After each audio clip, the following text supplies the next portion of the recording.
16 ئۆکتۆبەر ئەو مێژوەی هەمیشە لە بیرەوەری کووردا دەمێنێتەوە. مێژوویەکی ناشرین کە پارتی وێچێتی بەڕێکەوتنی ژێربەژێر ژمارێکی زۆر پێشمەرگەیان بەکوژدا و زیاتر لە نیوەی خاکی کوردستانیان لەدەستدا. ئەم دوو حیزبەی کە قسەی سەرزمانیان بەردەوام شانازیکردنە بە کەرکووک و ناوچە دابڕێنراوەکان، بەڵام لە کاتی شەڕدا لە پێش خەڵکەکەیەوە جێیان هێشت و هەڵاتن.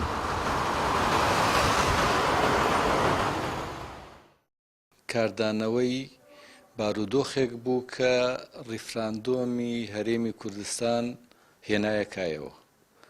ئەو ڕیفراندۆمی کە کۆمەڵێ لایەن و سیاسی بە تایبەتی یەکێتی و پارتی دروستیان کرد، بانگەشیان بۆ کرد و نەهامەتیەکانی دوای 16 ئۆکتۆبەری بە شوێنی خۆیان هێنا کە نیوەی خاکی کوردستان کە بە خوێنی کۆمەڵی ڕۆڵەی کورد کە بوونە قوربانی ئەو خاکە بەدەستهاتە بوو، بەڵام بەداخەوە لە 16 ئۆکتۆبەرە ئەو خاکە کە نیوەی هەرێمی کوردستانی دەکرد لە دەست چوو.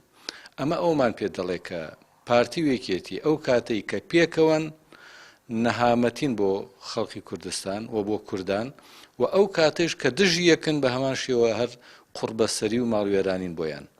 بۆیە خەڵکی کوردستان دەبێ بزانێ هەر نەهامەتیە کە بەسەری کووردا هاتووە لە ڕابردووە لە ئایندا دێت، پارتی وێکێتی لە بەرپرسیارن. یەکێک لە ڕووداوەکانیش 16 ئۆکتۆبەرە. ئەمە ڕۆژی 16 ئۆکتۆبەری 2016 دوای چۆڵکردنی کەرکووک و مەخموور لەلایەن هێزەکانی پارتی وێکێتی کە دواتر خەڵکی شارەکانی چۆڵ کرد و کۆڕەوێکی دیکە بەرپا بوو. ئەوەی خەڵکی نیگەران کردبوو چاوخایمی ئەو دوو حیزبە دەسەڵاتدارەی هەرێمە کە لە دوای ئەو شکستە لە بری شەرمەزاری و داوای لێبوردنکردن سنگ دەرەپەڕێن و یەکدی تۆمەتبار دەکەن بە هەڵەهاتن و تەسلیمکردنی خاکی کوردستان، لە کاتێکدا هەردوو لاشیان لەم خاڵەدا ڕاز دەکەن.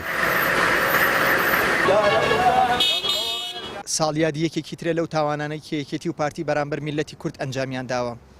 ئەوە تای مێژویان هەیە دەبینین ئەم دوو هێزە بەداخەوە بوونەتە بارگرانێکی زۆر گەورە لەسەر پێشمەرگە و خەڵکی هەژاری هەرێمی کوردستان. ئەم دوو هێزە لە زۆرینەی کاتەکاندا هێزی هەڵاتووی تێکشکاوی چەماوە بوون بەرامبەر میلەتی خۆمان.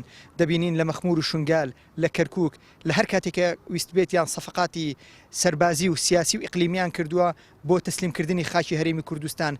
بستێک خاک نییە لە هەرێمی کوردستانە خیانەتێکیان تێ ئەنجام نەدابێ.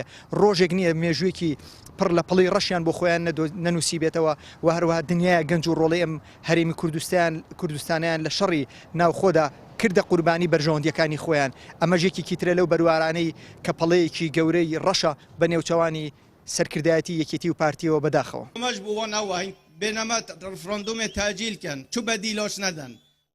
ڕۆقایمی دەسەڵات بۆەوە نەوەستا زۆربەی خاکی کوردستانیان بەهۆی ڕیفراندۆمێکی شکست خواردو لەدەستدا، بەڵکو دوای هێوربوونەوەی دۆخەکە کەوت نەپەلەماردانی یەکدی و هەڵپەی گەڕانەوەیان بوو بۆ ئەو شارانەی بە نیو کاژمێر لە دەستیاندا بوو. هەڵاتنیش دەبێت کاکە خۆ هەڵاتنیش هەیە و سەجار هەڵاتین چوینە تورکیا چوینە ئێران هەڵاتنیش دەبێت و شەڕیش دەبێت و ڕامیار عوسمان کەناڵی پێیام سلێمانی.